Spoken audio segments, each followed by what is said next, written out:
Vavaka fiambenana. Vavaka fiambenana. Arainao miala sinainy hatramin'ny zoma isaky ny amin'ny sivy sasany alina eto amin'ny pejy Andramboka Izaho Akiradio. Vavaka fiambenana. Vavaka fiambenana. Apokalipsy 3:20 ny andininy faharoa. Ary nahita aho fa indro ny tanàna masina dia Jerosalema vaovao midina avy any an-danitra tamin'Andriamanitra, voaomana tahaka ny ampakarina efa miainga eo amin'ny vadiny. Vavaka fiambenana. Vavaka fiambenana. Arainao miala sinainy hatramin'ny zoma isaky ny amin'ny sivy ora sasany alina eto amin'ny pejy Andramboka Izaho Akiradio. Vavaka fiambenana.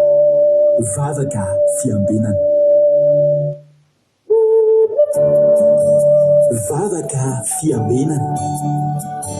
Vavaka fiambenana. Arainao miala sinainy hatramin'ny zoma isaky ny amin'ny sivy ora sasany alina eto amin'ny pejy Andramboka Izaho Akiradio. Vavaka fiambenana. Vavaka fiambenana. Apokalipsy 3:20 ny andininy faharoa. Ary nahita aho fa indro ny tanàna masina dia Jerosalema vaovao midina avy any an-danitra tamin'Andriamanitra, voaomana tahaka ny ampakarina efa miainga eo amin'ny vadiny. Vavaka fiambenana. Vavaka fiambenana. Arainao miala sinainy hatramin'ny zoma isaky ny amin'ny sivy ora sasany alina eto amin'ny pejy Andramboka Izaho Akiradio. Vavaka fiambenana. Vavaka fiambenana. Halleluja. Amin'ny fifaliana lehibe indray lasina babalany anantsika amin'izao fotoanana izao. Falbenay tena komena aminao eto androany ary dia manona ny fiadanana tompo amintsika tsirairay avy izay tratrantsy eto amin'ity androany ity. Dia fiadanana tompony amintsika tsirairay avy ary matoky sy mino fa ifampahireto indraytsika androany. Halleluja. Ary dia miarabantsika tonga soa an'izay androany vao tonga niaraka taminay teto dia teteny aminao koa ao anatin'izany hoe tsika sendrasendra koa ny nahatongavana eto fa tena misy raha ilan'ny tompo anao. Halleluja. Maharetatra amin'ny farany. Raha tonga eto anao androany tsy fantatro zavatra mety irinao sy angatahanao sy tediavinao mahatonga anao mangetaheta iaino tenin'Andriamanitra na koa mety fitiavan'Andriamanitra fotsiny tsotro izao. Halleluja. Dia teteny aminao hoe ninona nefa irin'ny fonao angatahantsika amin'ny anaran'i Jesosy izany ary dia tonga eto tsika iaino tenin'Andriamanitra ifampahery angetaheta tenin'Andriamanitra dia mirary ianao izay irin'ny fonao hoe mihoatra lavitra noho izany ataon'Andriamanitra amin'ny fiainanao. Ka dia tonga soa nareo tsy diso adresy akory nareo ary sendra mahaklika eto fa za dia resy lahatra ho afa fandarin'Andriamanitra ka dia maharetatra amin'ny farany daholo. Ranabavitsika tiana rakoto ary zaka ny hiditra voalohany teto androany. Halleluja. Netsika moa izay miditra voalohany dia menatsodrano. Nefa koa menatsodrano miaraka amin'izay nareo any Koweity, Arabia Saodita, ny Chine, ny Madagasikara ary any Oman satria ny connexion anareo somary taraikiraiky kokoa. Ka miara-mahazo tsodrano amin'ny tiana rakoto ary zaka ka ny tsodrano tsy akalavitsika. Fa tonga dia nitory-tenitsika maly ihany ny tsodranontsika androany dia ny tsodrano nomen'Andriamanitra ny Josoa amin'ny Josoa toko voalohany andininy fahatelo manao hoe tsy hisy hajanona eo anoloanao amin'ny andro rehetra iainanao tahaka ny nombako amin'ny Mosesy ihany koa nombako anao tsy andao na hahafoy anao dia mba hampiko izany hoe tahaka ny nombako amin'ny Mosesy sy nombako amin'ny Josoa nombako anao ranavavy tiana rakoto ary zaka tsy hafoy na handao anao any Andriamanitra amin'ny androm-piainanao rehetra. Dia tahiny tompo tiana rakoto ary zaka moa avy eto Frantsa. Dia tahiny Jesosy izy Maria Angela Oman, Sandolan Jesosy Koweity, Jesosy noeriko Koweity, Lamprina Botina avao Liban. Ohatrany mitakotaka ohatrany tadoraikitra ny adina ny any aminareo sy ny any Israely ranabavy Botina avao mirary soanareo izay any Liban any fa ohatrany tandondominady mantsy ny any Liban any raha ny fahinoko ny vaovao farany. Ando andry France, Tsiriamboaramiel France, Andriamboangy Sueli Marka, Madagasikara, Erikarak France, Tsozo Jesosy mandrakizay Allemagne, torak'izany koa Domona Allemagne, Naja Domona, Erikarak France, Jesosy noerika fanteneniko teo na Chimie Koweity, Natalina Marie Charline Madagasikara, Verserina France, asan'ny apôstôly Madagasikara Angèle Pagès France itody Raomiso France Jesosy Noeriko efa voateniko teo $100 voateniko teo Kadaka Malala France Iamodila Koety Kekerandrena Sono Madagasikara Razana Soa Sylvie Koety Nianamainso Italie Tongasoa Marie Hortensine Koety Razana Monique Koety Tahin Jesosy tsisy isorina tena Rakotoaly Zaka Jesosy Mpandresy Madagasikara Tongasoa daholo isika mianakavy dia maharetatra amin'ny farany daholo izy mianakavy. Halleloia. Milohany zavatra rehetra aloha Aingonina Rodriguez Arabie Saoudite. Milohany zavatra rehetra aloha dia takany mahazatra andaontsika tongontsika mivavaka ity fandarantsika ity. Takany mahazatra ihany ka dia andao ampandrosoantsika nanambavintsika $100 an Jesosy ampidiritsika izy hitondratsika anaty vavaka fanombohana nametraka amin'ny fotoana am-pelantan'Andriamanitra. Ka dia andao ato dia mentsika fitenenana raha nabavintsika $100 hanao ny fitenenana. Dia Jesosy pastira dia tain'Jesosy rehetrarehetra izay mpanaraka sy mpihavavaka fiambina dia manona fiadiana Jesosy ho antsika rehetrarehetra izay manatrika eto amin'izao fotoana izao ary mbola hiarivavaka rentsika napetraka ny fotoana eo am-pelantanan'Andriamanitra amin'izao fotoana izao. Andriamanitra rainay io misaotra betsaka anao satria mbola narovanao sy mitantananao nandritra ny tontolo andronay iny natratrarana izao alina izao. Fantatra efa tsy nonerinay izay nanotanjaka efa nonerinao masina. Dia foana ianao Jesosy nitantana sy niaro anay tamin'ny loza maro isan-karazany dia mbola tafajoro eto izay noho ny fahasoavana avy aminao dia saoranay ianao izany. Ary androany tsy miafina aminao izao fotoana maminay sy nandrosanandro izao dia vavaka fiambena dia mangataka ny fanatrihanao no anatrika eto ndrano any drakotra ny fitaovana rehetrarehetra izay hoentiny amin'ny ity vavaka fiambenana ity. Ndrano any andrakotra ny connexion ary ny fanamasina anao itody mbo nididina anay ny fanatrihanao mba ahafahany andray afatra avy aminao amin'ity androany ity. Anao ampiten'ny mpanomponao izay ifandimby teny eo aoka tsy ny sitrapon'izy ireny tanteraka fa ny sitraponao niositranao any ameno mpanomponao izay hitondra izay miteny izany dia ankin'ny feno am-pelantananao izany vavaka izany. Misaotra Jehovah Andriamanitra ray anay tsara indrindra voninahitra ho anao Reliana. Halleluia. Amen. Halleluia. Mankasitraka indrindra ny raha $100 tsika tanatin'izay vavaka mamy izay netiny izay. Andriamanitra manankirepasoavana ania hahamaly fitianao dia mitombo ositra dia mitombo fahasoavana hatrany ranabavy $100. Halleluia. Iaraba olona hafa aloha tsika milohan'ny hidirantsika amin'ny hira. Eny hira tsika avy eo dia hiditra amin'ny tenin'Andriamanitra. Tenin'Andriamanitra moa androany raha tsika amin'ny ranabavintsika namin'Intsomakrinina. Halleluia. Mampahirezintsika izy rehefa avy eo fa andao aloha iaraba kely ny sasany aminareo izay mbola tsy tarabaina. Marie Hortensine Koety Mintsomatoky France Rousseau Olga Koety Angélina Diamant Chine Myriam Andriamalala Madagasikara Tsiramboaramiel France Marie Joe États-Unis Kota Léonie Koety Adjadomony efa teneniko teo Nianamainso Italie efa teneniko teo Elena Miarniena France Kota Léonie efa teneniko teo Antra Corinne France Artisanat de Madagascar France. Alléluia. Jesosy hamaly fitianao ranabavy $100 mankasitraka indrindra amin'ny asan'Andriamanitra dia mitombosa dia mitombo fahasoavana hatrany. Halleluia. Jesosy mpandresy Erikaraka efa narabaiko teo daholo. Aimé Manambotsoa France tahiny Jesosy andao arytsika hienohirantsika hienohirana anankiray tsika takany mahazatra. Dia ao anatin'ny tiny ity maka toerana tsara aloha dia maka baiboly fa hihaino tenin'Andriamanitra tsika rehefa avy eo. Halleluia. Andao ary ampandrosotsika ny hira dia minofinaritra daholo isika mianakavy. Amen.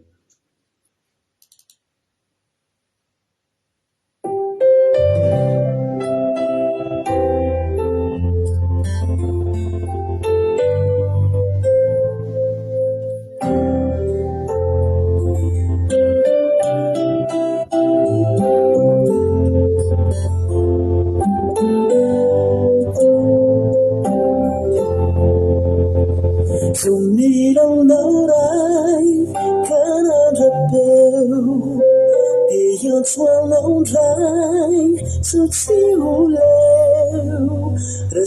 Sendiriao Dio yanao Te itara kura seda lavao Zamilang naunay Kananapil Deyang sononday Zatsile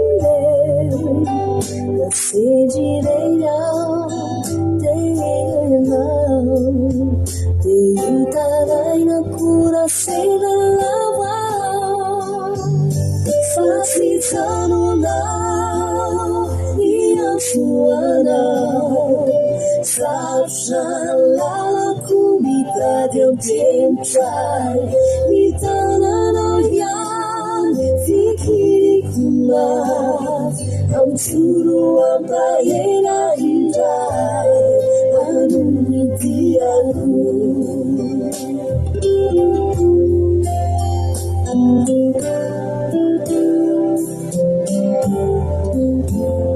Iteninao yan Ufiainako Ierinao tumpong ang kinako Ilalanao Wisuraku Ufiainanao Reitranutafyo Iteninao yan Ufiainako Ierinao tumpong ang kinako Nilalanako Isuraku Nifiainanao Reitranutafyo Fasitsanonao Iansuanao Sarsha lalako mitady amtentray Mitananao yan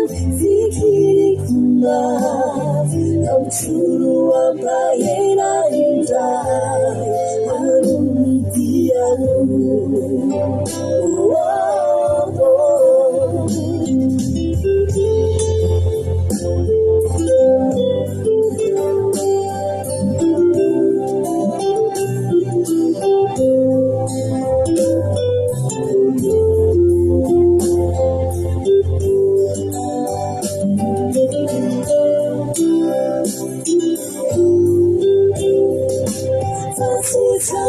Fasitsanonao Iansuanao Sarsha lalako mitady amtentray Mitananao yan fikirikona Amturo ampahela indray Anong tiako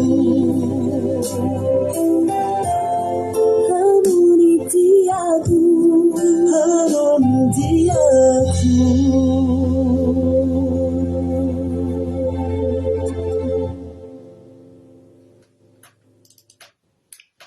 Halleluja Satria n'Andriamanitra amin'ny hira Safady ho tahin'ny tompony antsika mianakavy Halleluja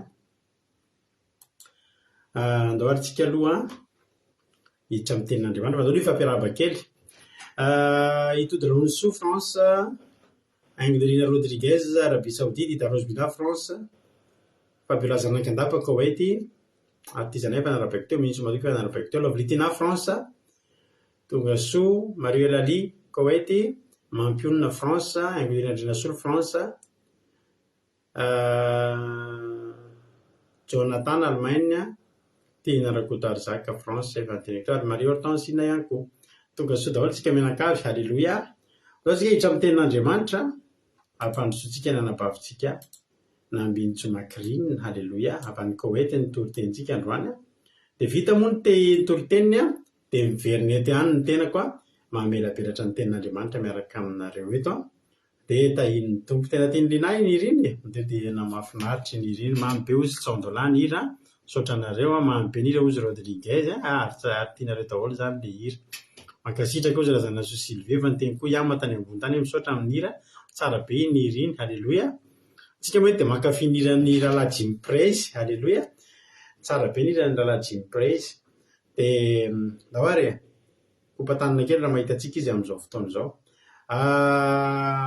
Nambintsy makrinina mampenira erikata iny Jesosy ndao ary tsika mpandrosoany ranobavitsika makrinina mino efa aminao ny baiboly dia toritena izy dia avy miverina eto ny tena koa mamelapelatra indray ny toritena tahiny tompo ranobavy-makrinina anao avy hatrany ny fitenenana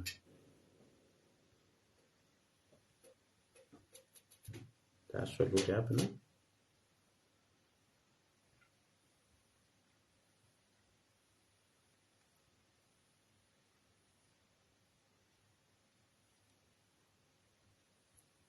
ao arytsika tahin Jesosy atsika rehetra dia manona fiadanan'ny tompo amintsika tsirairay avy dia tahin Jesosy koa pastira mianakavy dia saorako Andriamanitra ry avitra atsika fa mbola nomeny teny ho fampaherezana atsika tsirairay avy dia voninahitra ny ho an'Andriamanitra rery ihany dia mankasitraka ny pastira manome fitenenana ny tenin'Andriamanitra hitantsika ao amin'ny Joba 3:9 araky 11 Joba 3:9 11 vaky teny toy izao amin'ny anaran'i Jesosy. Nahoana ry no tsy maty hatrany am-bohoko ary tsy nialaina fonivonivoaka avy tany an-kibo Amen. Alleluia. Ny soramandry ny fitarainan'i Joba noho ny fahoriana nanjo azy. Amen. Dia tenty ny tarena Joba satria mafy ny fahoriana izay nanjo azy satria nandalo fizahan'ny toetra izy dia nametraka an'ity fampitonena ity izy hoe nahoana moako tsy maty hatrany am-bohoko tsy maty letra tany an-kibony reniny izany izy ary tsy nialaina fonivonivoaka avy tany an-kibo. Izy teraka hely nanino fizaha tsy maty hatrany an-kibo mbola tany an-kibony reniny izany izy tsy maty hoe natao tsy misy mihitsy ny hoe Joba izany hoe tsy misy mihitsy ny hoe tantaran'ny Joba dia ohatr'izay tsy velona mihitsy izany satria efa tapitra izay n'izay fahaizany tapitra izay n'izay fatokiny tapitra izay n'izay momba azy rehetrarehetra fa natsapan'izany Joba teto ry afaka satria mafy dia mafy ny olana izay nanjo azy ary izaho koa ry afaka tena hiteny aminareo hoe efa avy nametraka n'ity fampitonena ity tokoa aho teo amin'ny fiainako ary izaho meny fa tsy izaho rery ihany no nametraka an'ity mety mbola amin'ity fampitonena ity anao amin'izao fotoana ary mety hoe mametraka n'ity fampitonena ity anao amin'izao fotoana hoe te hamoy fohy te hiala-aina mihitsy satria leo amin'ity tany ity tsy te hitoetra amin'ity tany ity olana samihafa izay mahazo anao fa te mpahirenao ako fa hoe tsy solution tsy vaholana izany fa Jehovah ny vaholana. Izaho ry avy nametraka n'ity fampitonena ity mbola kelikely ako tamin'izany mbola vao afaka BPC nianatra teny amin'ny liseo dia rehefa nianatra teny amin'ny liseo dia nanontany tena ako tamin'izay hoe hanala baka izany ako raha efa afaka baka io ako dia nanontany tena ako rehefa afaka baka izany izaho iny izany no ataoko dia hianatra any amin'ny université ve izaho izany dia nefa ny ray aman-dreniko tsy manana lamba tsy manana mbola andeha hiantohana ako satria na dia any ho any an-trano aza tsy misy dia hita fa hoe tena tsy ho voataona mihitsy ako raha hianatra any amin'ny université dia nanontany koa ako hoe raha afaka baka izany ako dia andeha hanambady izany ako satria ako vehivavy dia nanontany tena koa ako hoe na dia handrehitra afo aza tsy haiko dia ahoana izany izaho andeha hitonga trano izany dia hanambady izany andeha tonga trano tsy ahay an'izany ry afaka dia nanontany koa ako hoe rehefa afaka baka izany izaho hoe andeha hanao mpampianatra izany izaho dia izaho faraka izay kely dia mety hoe izaho hoe tena tsy tiako mihitsy satria mety hitorahana ankizy vato mihitsy ako noho ny hakely aizako dia kivy ako tamin'izay ry afo eny izaho hoe andeha hiasa tany izay izaho andeha amboly na dia tany ambliana aza tsy misy dia toerana andeha hanaovana andeha ambliana aza tsisy satria ny dada sy neny tsy manana an'izany dia koa na dia ny hery andeha hanaovana an'izany aza tsy misy tena hoe tapi-dalan-kalehana ry afako tapitra tsy hitako izay ataoko tamin'izay dia nanontany an'izay ny ako ry afo hoe ahoana nanino moa izaho ty natao velona nanino moa izaho ty natao niaina satria tsy misy zavatra ilana ahy mihitsy tsapako tamin'izay ry afo tena tsisy zavatra ilana izaho mihitsy amin'ny fiainana ty amin'ity tany ity tena nalahelo ny foko latsaka ny ranomaso fa isaorako Andriamanitra teo ampametrahany fampianina koa dia fa izaho ndraiky isan'ny maraina ohatran'iny dia mikapa ny tokotaninay dia iny tokotaniny dia rehefa mikapa an'iny dia misy ahitra mitsiriny dia kapaiko dia isaka ny mikapa an'iny dia toloran'Andriamanitra saina fotsiny hoe jereo ange iny ahitra iny nokapainao dia afaka ny fotoana vitsivitsy herinandro dia maniry koa ny ahitra iny dia kapaiko afaka ny herinandro dia kapaiko mbola iny ahitra mbola karazana iny ahitra iny foana maniry eny na dia maniry ahitra hafa aza eo amin'ny tokotaninay dia mbola iny foana dia nisokafin'Andriamanitra riavako masom-panahy tamin'izay hoe makirinina jereo ane iny ahitra kapaina iny iza no mampaniry an'iny iza no mampiaina an'iny iza no manome sakafo an'iny fa nahoana iny velona dia anao nge olombelona manana tanana manana tondro izay riavako teny bitsika tato amin'ny foko tamin'izay dia fa nahoana no anao tsy misy zavatra ilananao fa nahoana no manontany tena tahaka an'izany dia fa zaho izy Jehovah mahay zavatra hitondrasako anao dia temoako riavako latsaka ny ranomasoko dia nandeha nandongalika ako ny vavaka Jehovah raha mbola velona koa anao izay mampaniry an'ity ahitra kapaiko isaky ny herinandro ity dia hainao Jehovah ny manova ny venako hainao ny antom-pisiako fa tsy haiko mihitsy izay ataoko fa tena raha ny tenako hoe tsisy varana miaina mihitsy ahako satria te hamoy foy satria tsisy zavatra ilana mihitsy amin'ity tany ity hoy izaho dia niteny an'izany fa taty aoriana riavako nivaly an'i Jehovah kay moa izaho iny olo nisy zavatra ilana ahako be teo amin'ny fiainana nisy zavatra tokony hoe tena nilaina mihitsy ahako tao amin'ny fiainana dia saorako Andriamanitra izany dia voninahitra ny ho an'Andriamanitra irery ihany dia mino afana hoe tsy hanapetraka an'ity fanontaniana ity hoe nahoana re aho no tsy maty hatrany am-boky ary tsy niala aina fony nivoaka avy tany an-kibo zaho riavako tsy mametraka an'ity fanontaniana ity mihitsy ny ako satria efa nambaran'Andriamanitra tamin'izay ako ary zaho te hampahery anao amin'ity androany dia jerentsika ny any amin'ity verset ity amin'ny Joba ity amin'ny toko fa 7:30 andiny faha 9:20 dia anao nanontany na dia nataonao ny zavatra rehetra na dia hoe te hamoy fo izany ianao dia tsy te velona mihitsiny dia kivy tanteraka amin'ity tany ity dia jerenao any amin'ny Joba toko fa 7:30 andiny faha 9:20 ny fahendrenao va no nampandehananao ny hitsikitsika sy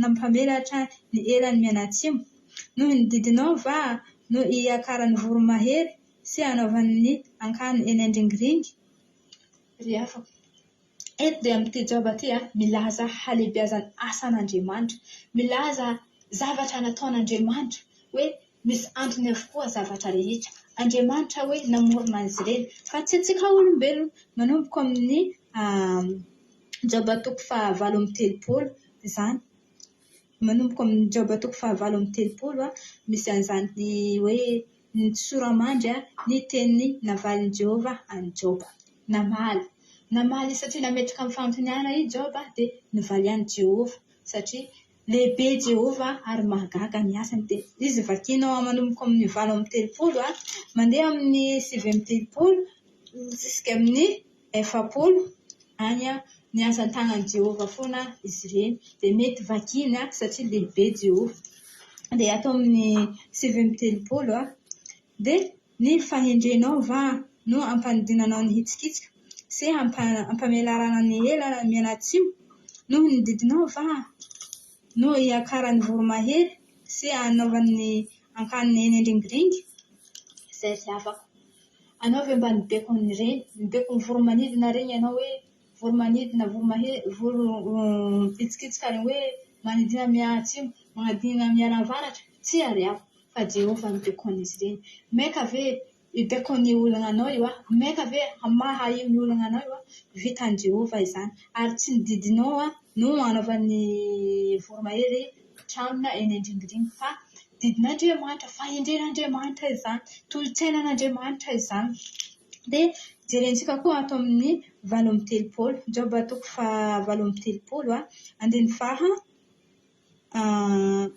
9 ary iza no nanao varavarany misakana ny ranomasina raha mibosisitra mivoaka avy any amboka izy. Amen. Izy manao reny varavaran-dranomasina reny, no izy tsy hoe izy mivoaka avy any an-kibo zany. Tsy fantatratsika zany fa Jehovah nanao an'izany satria lehibe izy, mahagaga ny asany, izay mihitsy tena hoe mahagaga. Dia raha vakinao reny tena hoe tsy te hamoy fo mihitsy ianao, tsy te hanao an'izany mihitsy. Za tamin'izay fotoana rehafako tsy nahay baiboly zay mihitsy, tsy namaky baiboly zay mihitsy ny ako hoe tena fahendren'Andriamanitra, nanoran'Andriamanitra za hoe jereo hoe ahitra kapainao isan'andro, isan-kerinandro, dia kapainao dia mitsiry, kapainao dia mitsiry. Dia Andriamanitra mampaniry an'izany, Andriamanitra mahay an'izany.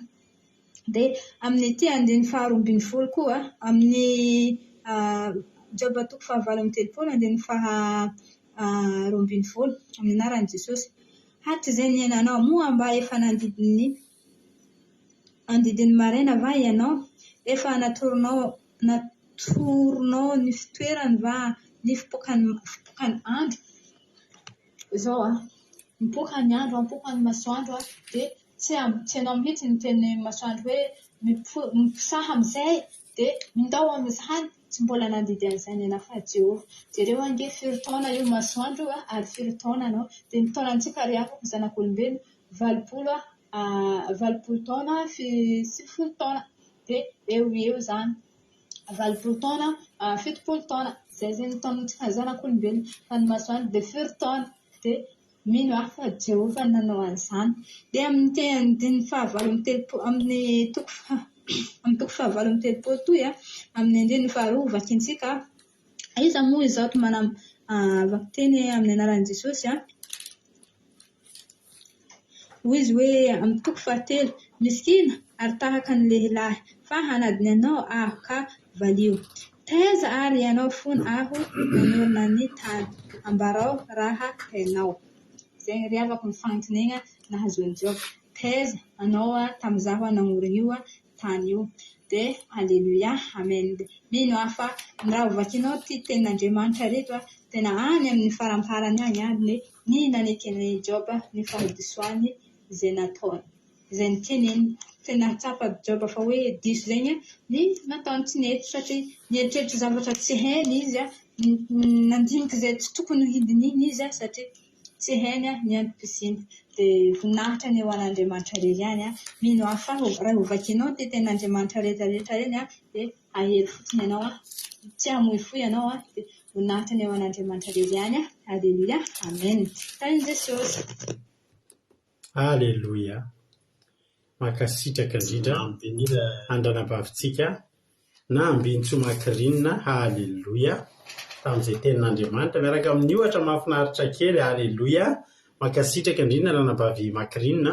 Andriamanitra manankiram-pahasoavana ny hamaly fitianao dia mitombositra dia mitombo fahasoavana hatrany hatrany. Makasitraka anao tamin'ny fandraisana anjara. Jesosy hamaly fity. Alleluia. Job, marina teny ranam-bavy makirinina itsika rehetra, mety samy efa niteny io zavatra io daholo tsika rehetrarehetra. Hoy ilay teny milohan'ny idirantsika fa mila bilana aloha na soloy fampiarahana misy mbola tsy narabaina tao ambadimbadika tao fa efa narabaina daholo kaika. Tahiny tompo daholo tsika rehetrarehetra. Sady ny fitarainan'ny Job no ny fahoriana nahazo azy. Hoy Job any amin'ny 1:20, nahoana re any tsy maty taitra ny ambohaka ary tsy nialaina fony vao nivoaka tany ekipo toizako, nahoana nisy lohalika ny andry ary nahoana nisy nono inonoko. Fa raha tsy izany dia efa nandry toy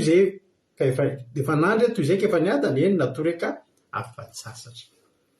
Adiny ao ny lalovana mahavita miteny zavatra ohatr'izany. Hoe naninona re izany nisy? Fa inona ary ty fiainako ty ozy izy tsika? Fa maninona ary any velona? Inona ary ny ataoko eto amin'ity tany ity? Ozy hoe tsisy dikany mihitsy izany fiainako izany, tena tsisy dikany. Zany ny tenin'ny Job hoe naninona re izany nisy? Inona zany no mba nanaovan'Andriamanitra anahy hijaly.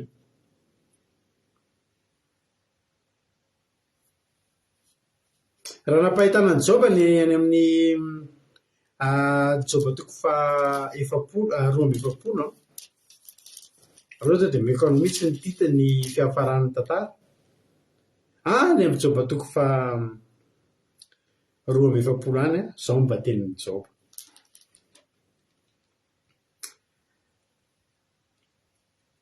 Zao ny soramandry hoe teny farany natao Joba sy nanomezan'Andriamanitra azy fiadanana indray. Mamela anareo amaky manontolo an'ity Joba toko fa 12 ity mero aniverenantsika amin'ny Joba toko fa 3 teo. Amin'ny anaran'i Jesosy andiny voalohany. Ary Joba namaly an'i Jehova ka nanao hoe fantatro fa hainao avokoa ny zavatra rehetra ary tsy azo ferana ny fisainanao. Iza mahatakona ny fisainanao amin'ny tsy fahalalana? Koa dia nilaza izay tsy fantatro aho. Hitanao? Miaiky aloha Joba hoe tena tsy tena teniteny foana tamin'iny tadidiny le Joba toko fa 3 nilaza zavatra izay tsy fantatro aho. Dia zava-mahagaga loatra amiko izay tsy takatry ny saiko. Mifona aminao aho mianoa fa hiteny aho. Anontany anao aho ka mpafantaro. Fandrenesan'ny sofina ihany no nandrenesako anao. Fa ankehitriny izao kosa dia ny masoko no mahita anao. Halleloia. Koa dia miaiky sy mibebaka eto amin'ny vovoka sy ny lavenina. Ny dikan'izany tena niaiky Joba hoe tena takizay. Misy fotoana tika miteny zavatra dia fantatsika hoe diso mampite hanampy ohatr'izao mba nefa efa voateny le izy. Ilay teniny manao hoe naninona re amin'ny velona. Eto indray zany Joba tahaka amin'ny teny hoe soa ihany aho fa velona. Halleloia. Ahoana ny ahafahako misitraka an'izany fitahian'Andriamanitra sy fiadanan'Andriamanitra zany raha maty aho tamin'ny. Za zany mampahery anao androany. Misy fotoana andalovantsika ny miteny hoe inona ny dikan'ity na ahoana re zany velona. Tena tsy azoko mihitsy Andriamanitra. Inona ary zany zao ny ilanana eto amin'ity tany ity raha hijaly ohatr'izao fotsiny. Ianareo rehetra izay manontany an'izany dia za mitsotra anareo tonga any amin'ny toko fa 12 ny fiainana. Mbola eo amin'ny toko fa 3 zao ny fiainanao. Andininy fa 12. Hoy izany hoe nahoana re tsy maty hatrany amboaky takizay tsy nihena n'ity fiainana ity. Ohatr'izao tsisy dia tsisy. Maty teny am-piterahana dia zay. Tsy azo dia efa natory aho ohatr'izay.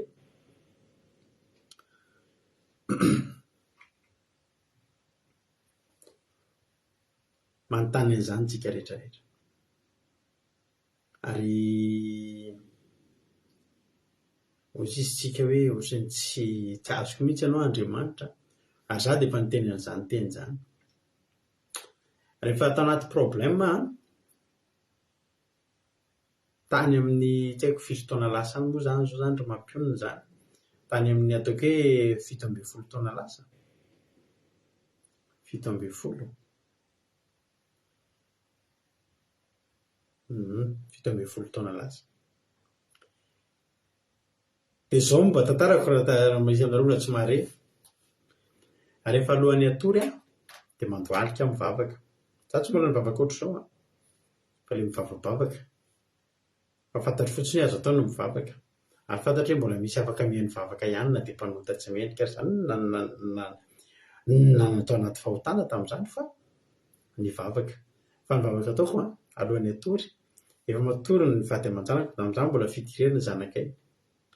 Matory ny vady aman-janako dia za ao amin'ny hevitrirany mivavaka. Dia izao mba zavatra vavaka ataoko hoe Jesosy alaivo amin'ity alina ity. Ataovy tsy mifotsontsony aho fa mba alaivo amin'ity alina ity fa za tsy te hiaina lera-pisotsony aho. Hoe mbola velona indray ny telefona, dia mbola hisy antso indray, dia mbola handeha hiaona amin'ilay olona indray, dia mbola handeha hamoron-dainga indray, dia mbola hingavy an'ilay olona indray hazaka-draina. Dia hitaitaina ny foko, hitebiteby dia mianana tahotra, dia hirotoroto handeha hitady volo mena olona amin'ny fanatrosa. Dia hoy izany Jesosy ao. Mingavy anao alaivo amin'ity alina ity. Aza atao velona intsony dia tahiro ireo vady aman-janako ireo. Fa mifoha amin'ny maraina ny olona mifo maraina zany. Za zao am'izao mifo maraina tonga dia manandra-tany misaotra Jehova, misaotra mpanomenao tombonandro hoe misaotra mpafelinaina. Fa tamin'izany aho vao mirana matsiaro saina tonga dia izao nataontsika tena velona indray. Zany mihitsy nefa tena mbola velona indray. Za amin'io tsy samy mamono tena satria fantatry hoe ny olona maty any amin'ny voaveriny amin'ny elo raha mamono tena. Nefa ny azoko an-tsaina fa azoko antoka fa raha tamin'izany tsy namono tena fa mato azy mbola very tany amin'ny elo. Inona moa ny saotanana natao? Matahotra ny veriny amin'ny elo ihany. Dia tsy samy mamono tena fa dia miandry.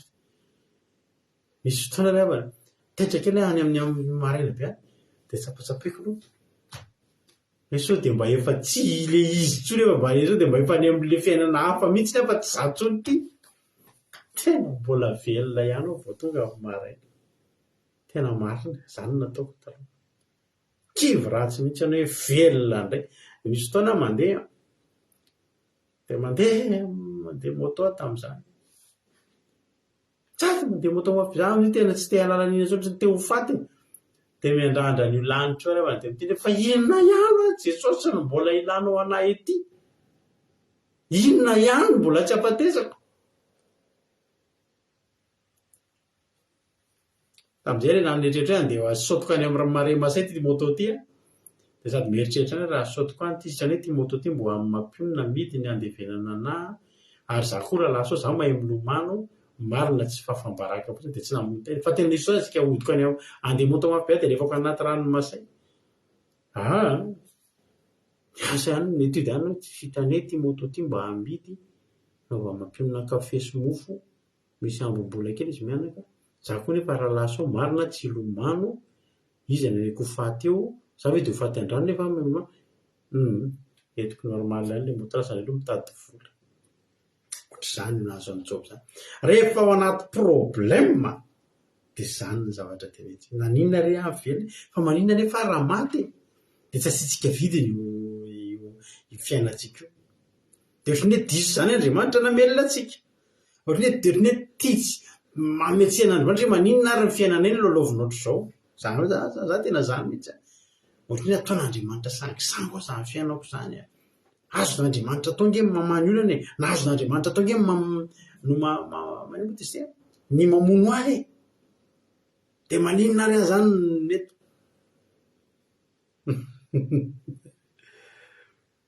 Fehitrondro koa amin'ny masay. Efa motera tojo mbola mieritreritra kely ka saika fa mihodina etana izany. Marina tsy andeha ahodiko hatrany masay zero koa ity moto. Misy fotoana amin'ny alina te hifoha amin'ny alina efa devoly koa ilay izy. Dia izay andeha moto dia andeha any amin'ny rotiny Tamatavy feno fivoahan'ny camion izao. Dia tsy ilay camion mandeha mora dia mbola tia mahazo sao manandrarina iny amin'ny rotiny Tamatavy fa any lavilavitra ny afaka ny mbo malaza mihitsy efa mandeha mafy ny camion mifanena. Tonga dia ataoko pasapasa amin'ny camion ty fa leo misy fotoana mieritreritra ohatr'izany. Nahoana re ihany tsy maty? Nahoana re ihany tsy maty hatrany am-boaka ary inona tsy niaraina voan'ny voaka avy tany an-kibo? Alleluia.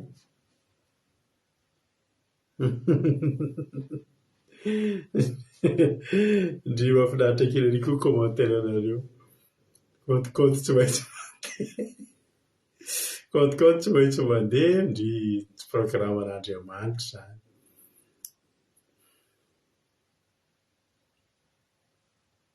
Marina izany mafy ny raha izany problème izany. Afaka aloha averiko sao dia mbola misy tsy mahalala ary aminareo. Olona 450 nanatrosa tampoka. 450. Ny kely indrindra tamin'ny trosa sy tamin'izany raha tapitrisa ariary. Ny olona manana trosa kely indrindra. Ny manana betsaka indrindra 70 tapitrisa ariary. Fa ny totalin'ireo ireo 450. Dia ireo olona 450 ireo ngamba 4 tamin'ireo ihany no lamindamina fa ny 50 miantso ana vao manomboka amin'ny maraina. Vao misokatra io andro io. Misy olona hitany hoe klipa mampionino efa teneko hoe iny tantarako iny hoe mitraka avy eo dia naleko aizany volako androany dia androany fa raha izany dia gadray ohatr'izany. Dia izany ny fiainako taloha. Dia narary mihitsy ny feona telefona io tsy tatiko tamin'izany maneno io telefona na sonnerie ana trano tena tsy zaka ny saiko tena mahalasa tanao maneno io telefona io. dia misy olona tsy miteny alohantsony fa toy dia teny ratsy. Zany ny fiarabanana taloha. Atao elà aloha, manao elà anata za tamin'izany mba cadre kely io ny tao ampiasana mba monsieur rato fa miantso dia teny ratsy dia fampitahorana hoe gadra teriko ny fianao zany daholo mahatongana ny tena naninona re any tsy maty hatrany mivoaka, naninona re any velona, inona ny mbola ilana nahy eto amin'ity tany ity. Za mampiry anao androany tena misy ilana anao, ary resy lahatra fa tena misy ilana anahako. Misy ny zavatra rehetra nataon'Andriamanitra dia misy antony avokoa, ary ny olona rehetrarehetra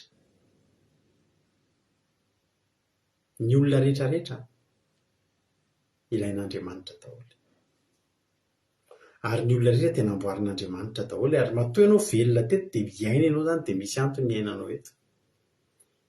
Zao aloha ianao mety mbola miteny ohatra ny Job dia miteny ohatra nataloha hoe nahoana re any tsy maty hatrany amboaka, fa zaho mirary ianao za ho tonga ny amin'ny toko 2:7 amin'ny Job ny fiainanao hiteny hoe tena marin'Andriamanitra, tena diso le teniko, mbola nisofiko fotsiny mbola vao nandrianao sisio fa ankehitriny masoko mihitsy ny mahita.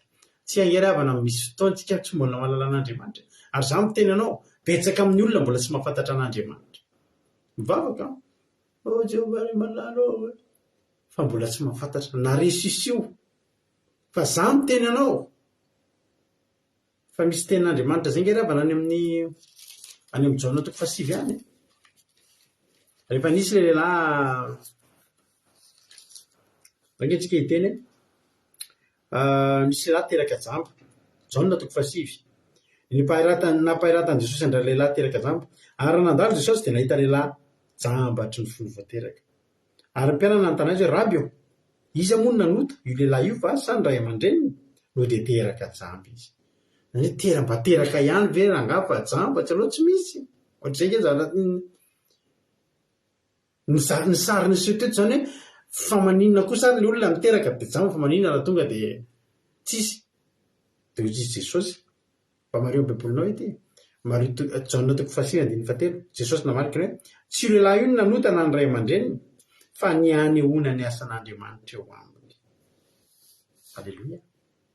Zany hoe natao io lehilahy io teraka ihany fa jamba, mba ahafahany mifanena amin'ny Jesosy, dia Jesosy manasitrana mampiratra azy. Zany teraka jamba zany tsy nisy voamaso mihitsy io lehilahy io, fa tsy hoe ny akabetsahan'ny olona ao amin'ny baiboly jamba dia nahiratra izy taloha, fa any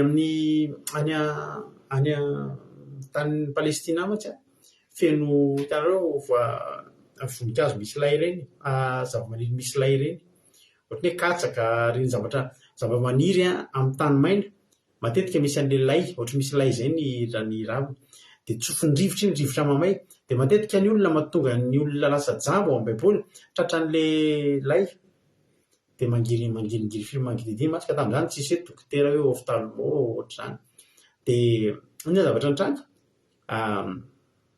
dia iny tratran'lay dia mangididy dia mamorona manao infection, dia manomboka tsy dia mahita, dia matorana izy amin'ny alina, dia ilay ranomaso avato iny findra tamin'ny ranomaso iray dia bonga maso dia farany jamba.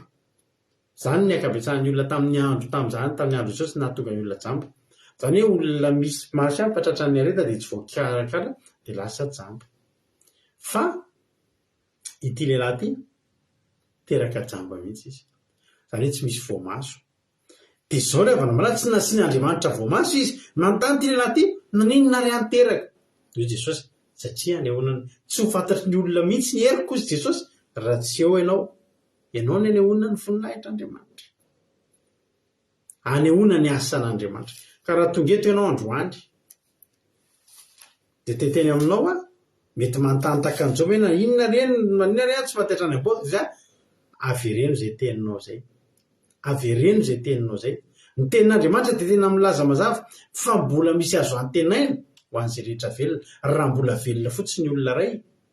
Raha eto zany ianao androany, velona ianao, maheno ianao, dia tsotra mbola misy azo antenaina ny aminao, mbola misy azo atao,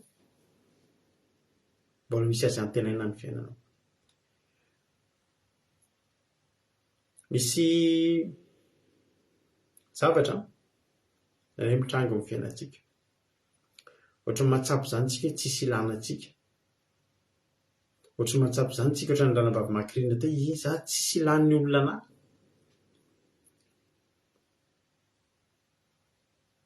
Mety tsisy ilan'ny olona anao tokoa, fa reo olona reo mety tsy mila anao. Ary misy fomba fitenitsika hoe ahidratsy, teny resaka ahidratsy mantsy izy teo, fa ny tena marina ny olombelona ny namorona hoe ahidratsy, ny ahitra tsy ratsy, fa mahatonga an'iny ahidratsy iny hoe ahidratsy, mauvaise herbe hozy ny teny frantsay, dia satria ny ahitra iny maniry eny amin'ny tsy tokony nany reny. Reo zao mamboly vary ny olona dia misy ahitra any, dia sorony iny satria ratsy amin'ilay voly iny, tsy iny nambolena teo.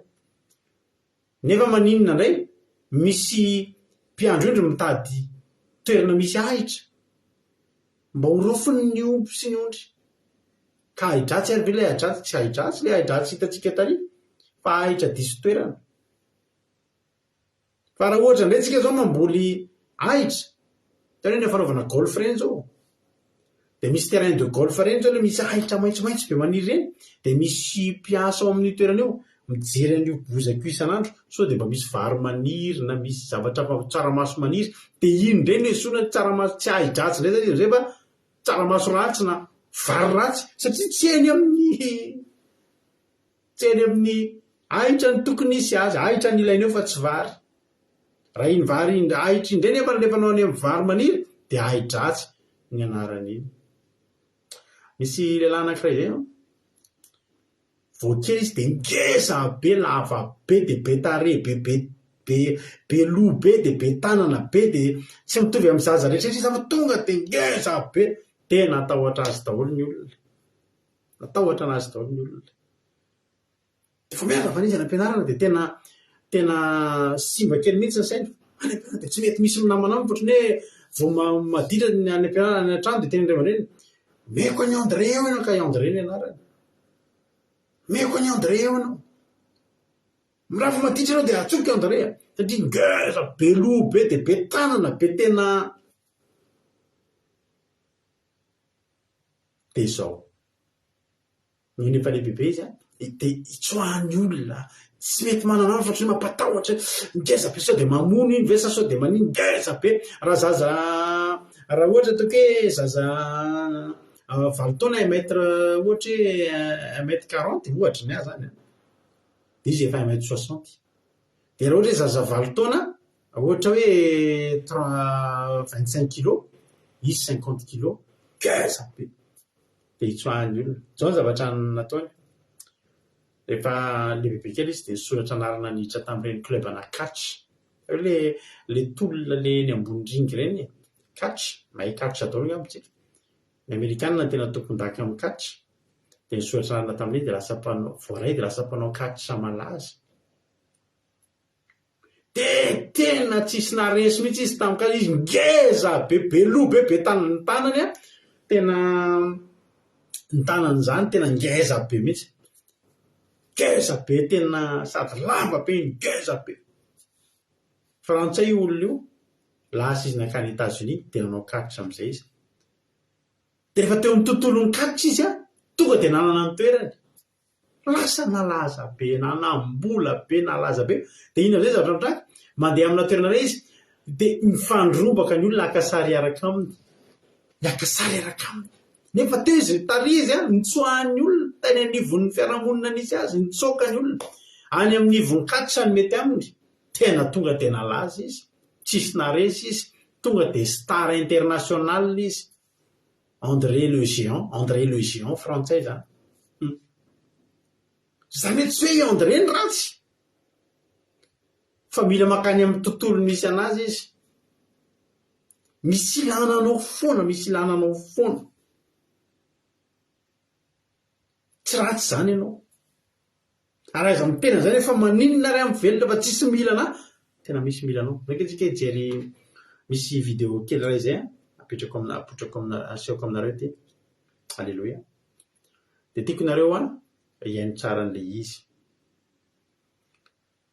Eo amin'ny vidéo eo amin'ny latsaky ny 10 minutes ty vidéo ty amin'ny teny frantsay, amin'ny teny anglisy le olona, dia izy misy mandika amin'ny teny frantsay. Raha misy olona eto terem-panahy, misy mpanao gazety ve nefa niomana mpanao gazety. Ny mpanao gazety dia mahay mandray naoty, ohatra hoe miteny ny filoham-pirenena dia izy mahay mandray naoty dia mahay mamitina ny zavatra tenenina. Anao kely tsika androany. Misy vidéo ampianokana rety 10 minitra eo.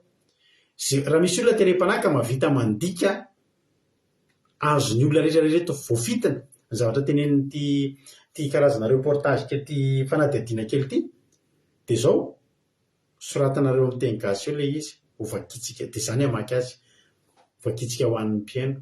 Zay mahavita an'izay omeko cadeau androany. Alléluia. Mena cadeau zay mahavita an'izay. Alléluia. Manasa anareo raha hijery an'ity ho anareo rehetra mieritreritra hoe za tsisy ilanana eo amin'ny fiainana, fa maninona ary amin'ny velona, fa inona ary ty nataon'Andriamanitra momba, dia manasa anao hijery an'ity mpanompon'Andriamanitra tao hoe Nick. Dia efa hitanareo izy ity izay tamin'ny taona efa ela be zay nanomboka nahitan'izy ity, fa mety hitanareo engany tsy ho tapaka ny fandarantsika raha rehefa izy ity, fa YouTube izy ity matsy Pasteur Nick.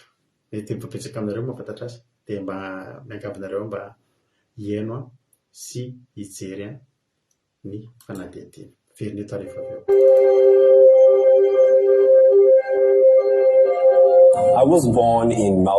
Je suis né à Melbourne, en Australie, en 1982.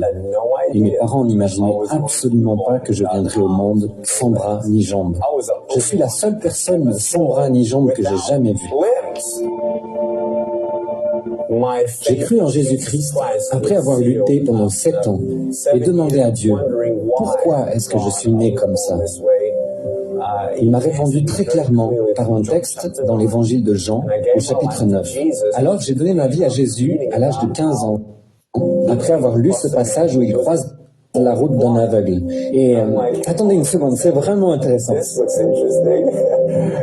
Personne ne savait pourquoi il était né comme ça. Je me suis dit, parfait, c'est tout moi.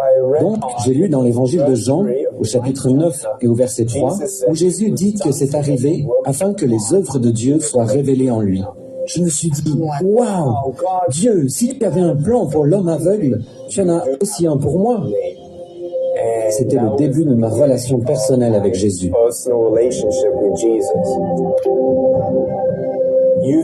Des groupes de jeunes, des églises ont commencé à me solliciter. Partout, des portes se sont ouvertes pour que je puisse donner mon témoignage. J'ai parlé devant 300 lycéens. Au bout de 3 minutes, la moitié des filles s'étaient mise à pleurer. L'une d'elles, au milieu de la salle, les larmes aux yeux, a levé la main et dit « Je suis vraiment désolée de vous interrompre, mais est-ce que je peux venir pour vous prendre dans mes bras ?» Devant tout le monde, elle s'est avancée et m'a prise dans ses bras.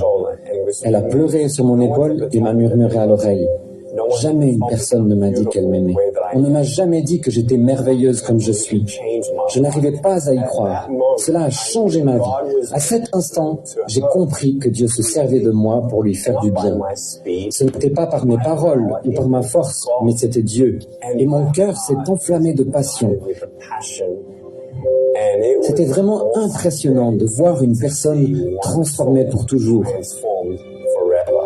Ce jour-là, j'ai su que Dieu m'appelait à annoncer son évangile à travers le monde. Aujourd'hui, ne partez pas d'ici sans changer. Repartez d'ici sans chaîne. Vous ne savez tout simplement pas ce que Dieu peut faire avec des morceaux brisés de votre vie tant que vous ne le lui apportez pas. J'aimerais que vous sachiez que quand vous tombez à terre, la grâce de Dieu est là. Dieu veut étendre sa main et vous relever. Laissez-vous secourir. Durant les 7 premières années de mon ministère, Dieu m'a ouvert des portes qui m'ont conduit à parler 2000 fois dans 44 pays sur 6 continents. Des campus universitaires comptant 40 000 étudiants en Chine, en passant par l'Inde, où j'ai parlé à des victimes de l'esclavage sexuel, et à une foule de 110 000 personnes réunies dans la jungle. Puis l'Indonésie et l'Asie du Sud-Est, la Colombie et le Costa Rica, où j'ai pris la parole lors de conférences internationales et pu voir les dirigeants consacrer leur pays au Seigneur Jésus. La Corée, où j'ai abordé le thème de la dépression et du suicide devant un public de jeunes, jusqu'en Europe de l'Est et notamment en Serbie, en Slovénie et en Croatie. Et le message d'espérance a pu être aussi annoncé à travers tout le monde arabe. Ça, c'est Dieu. Et nous savons que nous n'en sommes qu'au début. Par la grâce de Dieu, nous avons vu de nos yeux un demi-million de personnes dire oui à Jésus et être mises en contact avec une église locale. Aussi fou que cela puisse paraître, avec notre association Life Without Lease, nous avons pour but de prêcher à chaque personne de la planète, 7 milliards de personnes. Nous croyons qu'il est possible d'atteindre ce but, car le Saint-Esprit est en train de réunir des personnes souhaitant s'engager et nous soutenir dans notre envoi pour accomplir cette mission.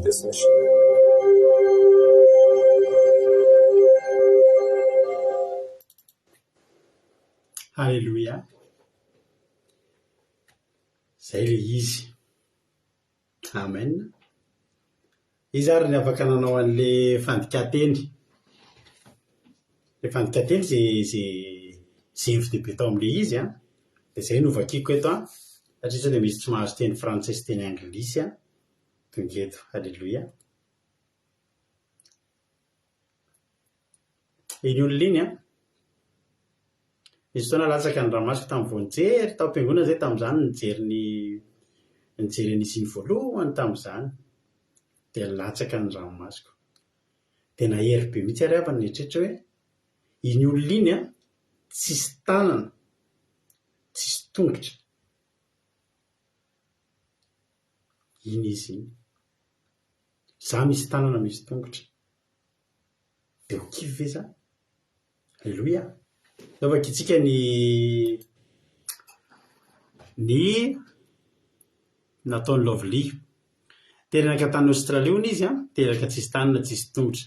Tamin'ny 15 taona izy nanomboka nitady an'Andriamanitra ary boky ny Jaona 9:3 nakasika an'ny sinampay azy hoe tsy io lehilahy io no nanotana ny Ray aman-dreny fa nanao ny asan'Andriamanitra. Dia mbola mitovy ve sa zay Lovely?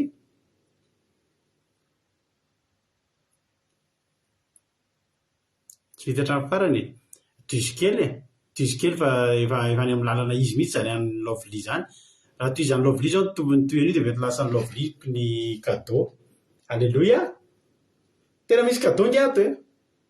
Raha lehilahy mahazo an'ilay izy a dia omena t-shirt ohatran'izao anazy zao. Raha vehivavy indray a dia misy cadeau zay hitako alohan'ny fandarana tena nanomany fandarana tena dia sendra nijerina ny didina anazy dia misy zavatra ato. Raha vehivavy indray a dia manana safidy ianao na ianao omena an'ity t-shirt ohatr'ity na omenanao ty na ty famantaranandro.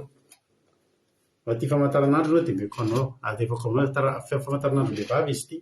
Eny e, tsy dia tena le de marque be ireny aloha zay aloha zany dia tsorona fa tsara kosa nefa. Alléluia. Zay moa dia ty famantaranandro. Ka zay tiany zay manao fandikateny mahafeno an'ilay izy eo zany a, raha vehivavy dia na t-shirt ny tianao na ty na omeko anao ty famantaranandro vehivavy ty a, vaovao ty mbola anaty ihany na raha lehilahy dia mena t-shirt. Averina. Mety ve nareo averisika kely ilay izy? Misy mamaly kely tsika na lasalasa amin'ny fotoanantsika. Ahoana averisika kely ve ny averisika kely ve le izy teo a, satria mba manjary amin'izay amin'ny tanindranam-bavintsika Lovely a ny averina ozy dao ary averintsika ilay izy. Alléluia.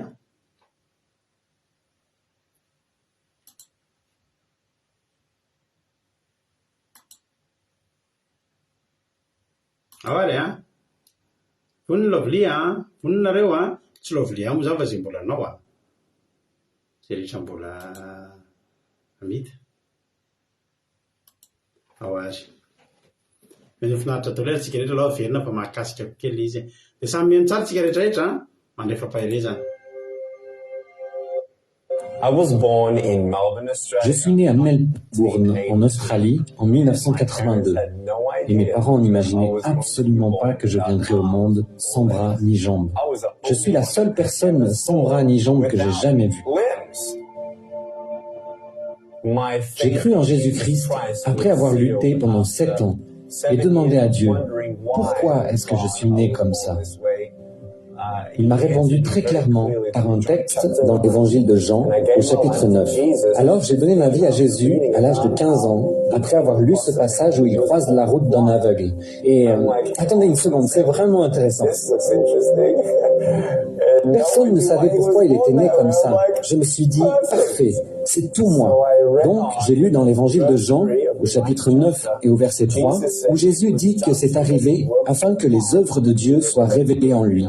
Je me suis dit, waouh, Dieu, si tu avais un plan pour l'homme aveugle, tu en as aussi un pour moi. C'était le début de ma relation personnelle avec Jésus.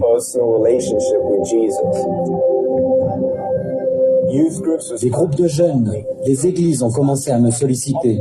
Partout, des portes se sont ouvertes pour que je puisse donner mon témoignage. J'ai parlé devant 300 lycéens.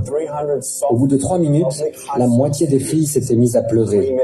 L'une d'elles, au milieu de la salle, les larmes aux yeux, a levé la main et dit « Je suis vraiment désolée de vous interrompre, mais est-ce que je peux venir pour vous prendre dans mes bras ?»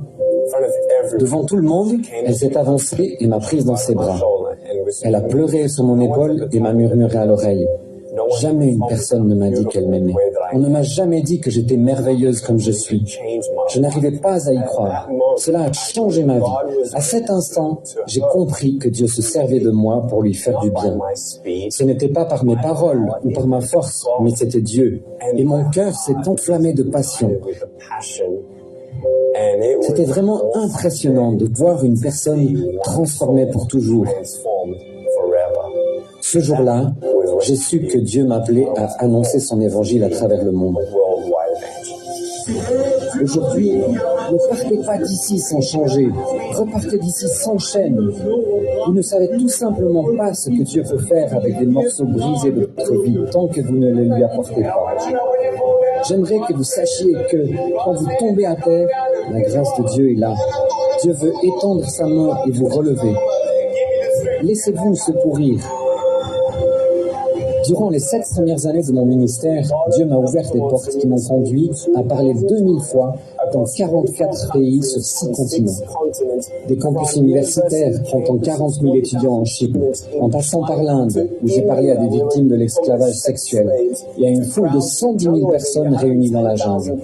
Puis l'Indonésie et l'Asie du Sud-Est, la Colombie et le Costa Rica, où j'ai pris la parole lors de conférences internationales, et puis voir les dirigeants consacrer leur pays au Seigneur Jésus. La Corée, où j'ai abordé le thème de la dépression et du suicide devant un public de jeunes, jusqu'en Europe de l'Est et notamment en Serbie, en Slovénie et en Croatie. Et le message d'espérance a pu être aussi annoncé à travers tout le monde arabe. Ça, c'est Dieu. Et nous savons que nous n'en sommes qu'au début. Par la grâce de Dieu, nous avons vu de nos yeux un demi-million de personnes dire oui à Jésus et être mises en contact avec une église locale. Aussi fou que cela puisse paraître, avec notre association Life Without Limits, nous avons pour but de prêcher à chaque personne de la planète, 7 milliards de personnes. Nous croyons qu'il est possible d'atteindre ce but, car le Saint-Esprit est en train de réunir des personnes souhaitant s'engager et nous soutenir dans notre envoi pour accomplir cette mission.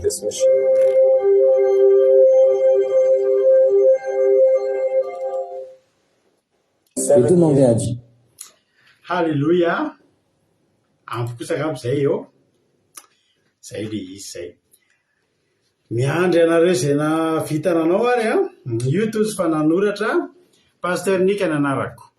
Teraka tao Aostralia za. Tsy nieritreritry za hoe tsisy tanana tsisy tongotra ho tonga teto tany. Ary fito taona za kivy tanteraka sy niady-tsaina momba an'izay. Alleloia. Izy teo fa naninony zany ohatr' zao dia nampahebeana ilay tenin'Andriamanitra tao amin'ny Jean 9:3 nakasika azy tenio tsisy nalala hoe fa maninona izy no hoe ohatr' zao nanao temana azy tamin'ny eglizy amin'izay izy ray-paten'ny olona tao voakasika daholo. Nisy vehivavy nitomany be satria voakasika ny fony hoe tsisy olona mbola niteny azy zany hoe misy tia azy zany dia misy ilaina azy hoe important izy. Andrehatra be ny fanampy tamin'izay nolazain'ilay vehivavy zany sy nanotronany azy. Fantako tamin'izay nanomboka teo fa ampiasa Jesosy. Nanomboka nitoro-teny sy nampahery olona izy teo 110,000 olona ny hanao azy nandeha toerana be dia be amin'izay izy ohatra hoe Colombie, Costa Rica, Corée. Tamin'izao dia resaka suicida nanarika mpitondra firenena nandeha Slovenie 500,000 olona no olo tena ho an'i Jesosy. Ny tanjonay dia nitory olona amin'ny olona maneran-tany fe 7 miliara ary fantatra hoe fa eo ny fanahy-masina azy Jesosy no anton'izao olona be dia be nanolo tena zao. Ndry tena azoko antoka kosa aloha fa tojo mahazo kadao e. Tena mahazo kadao kosa tojo satria voafehan'ny tojo le izy miandry ny sasany. Raha misy hafa koa ankoatran'ny tojo sy lovolika izay anina dia zahako manampy kadao fa tsy maninona mahafinaritra mandray hitanareo mandray anjara. Misaotra aloha tojo tonga dia efa raisina aloha amin'ny tojo ity mantsy tsy hoe fifaninana izay tsara indrindra na hoe izay ratsy indrindra fa zany teny hoe izay mahafehy an'le zavatra teo le témoignage teo. Tojo zany aloha tonga dia mandefa MP hoe tsisy mandefa MP moa zany fa ny tojo zany tonga dia mazava hoe t-shirt mora montre ny tiany tojo dia andefasako montre koa tojo fa tsy maninona. Ny marina tena aiza ny marina tena tamin'ny voalohany satria hoe toy an'io ohatran'ny tsy hitako izay toyiny nisy olona nanao gazy izy hoe nisy olona ty fantana nanomboka teo fa hitory-tena izy tety firenena maro maneran-tany vao nitony an'izao izy dia mbola vao voalohany izao efa ho 2 millions ny olona voakasika 7 millions tanjony 7 miliara angamba. Ie toy any tsy hitako moa ilay voalohany ny marina tiana fa raha ohatra avy nazo atao kolena dia miara-lefa eo izy rehetra dia alefa. Alleloia. Aiza ny toy an'ny lovely mbola verina ndray kosa hoe lasa ny fotoanantsika raha vao mbola verina ilay izy fa ny ve mazava toy an'ilay an'ny lovely zany ny marina tiana dia marina tiana zany tonga dia namonjy an'ilay kadao fa mena ny lovely ilay kadao zay tia marina tiana